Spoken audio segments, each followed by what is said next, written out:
Music has always been very important to Dennis and I. The stars were out and it was just the two of us and we were taking our time. It was down country roads and stuff like that. And there was a song by Jimmy Eat World. May angels lead you in. We held hands and we were talking about Teta, my Teta, who had just passed away. So what would you think of me now? And so now that song, of course, when I hear it, I think of him. The memory of Dennis Scoles is the heartbeat of the people who knew him best: Brother Bob, Sister Sarah, and Mother Diane. I've thought more than once that in this situation, I'm blessed that I was Dennis's mother, as hard as his death was, because I don't have to be his murderer's mother, and I can't imagine what that must be like. It's been 3 years since the question started: who killed Dennis Scoles and why? It's been 3 years and still no answers. And we want whoever did this to pay for what they did.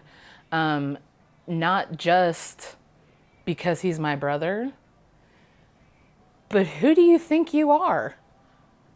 That you can just take someone's life and get away with it? April 2014, a roommate found Dennis's body in the 700 block of Louisville Avenue in the Highlands. This was an area where, we haven't had a ton of violent crime. Sergeant Nick Owen was Detective Nick Owen at the time and was the lead investigator on the Scoles case. Detective Owen knew two things: Scoles died of a single gunshot wound, and he died at his front door.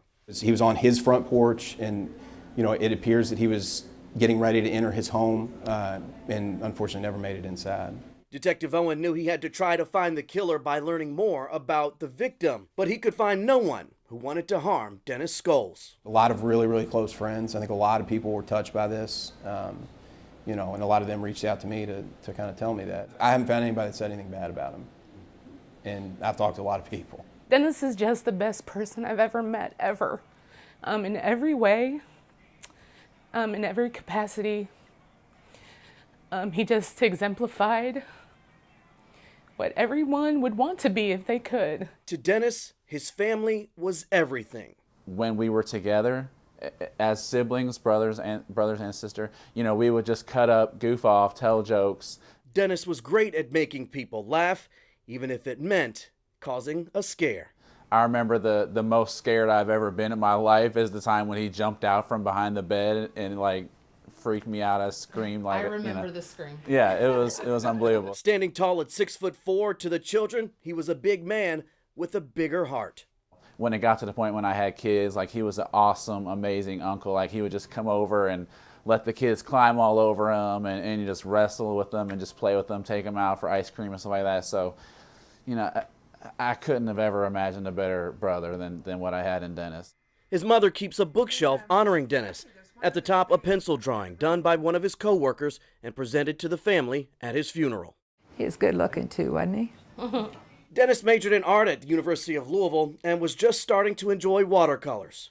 So he did this series of the 3 Chanel bottles, which we just really like, and a friend of his had them made into cards after he passed away. His love of fashion included some stylish hats, which Diane keeps on a wall inside their home. And then as I come across photos of him wearing the different hats, I put the photos on the wall too. Along with those memories of Dennis, his loved ones still have the questions of who and why anyone would want to kill him.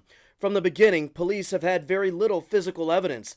Now they're hoping someone will come forward and give them new information. And you can do that for years, and you're just waiting for that one interview that breaks it open. For Diane, she imagined what she would say to Dennis's killer if that time ever came. There were a lot of questions that I had, like,